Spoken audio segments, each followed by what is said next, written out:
Doctor Bhimrao Ambedkar यांच्या हस्ते विविध क्षेत्रातील उल्लेखनीय काम करणाऱ्या मान्यवरांना पुरस्काराने सन्मानित करण्यात आलं।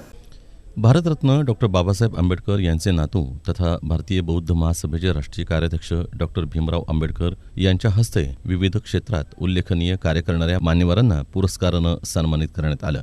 यावेळी बौद्ध संमेलनाचे अध्यक्ष ज्येष्ठ साहित्यिक योगीराज वाघमारे, स्वागताध्यक्ष अण्णासाहेब भालशंकर, कोषाध्यक्ष किरण बनसोडे, समन्वयक डॉक्टर सुरेश कोरे, रिपाई ए चे प्रदेशाध्यक्ष तथा माजी मंत्री राजाभाऊ सरवदे, भीमशक्ती संघटनेचे प्रदेश उपाध्यक्ष सुबोध वाघमोडे आदी मान्यवरांची प्रमुख उपस्थिती होती। यावेळी फिट्रियम जिमचे संचालक रोहन गायकवाड, ॲडव्होकेट रोहित गायकवाड यांना उद्योगरत्न पुरस्कार देण्यात आला।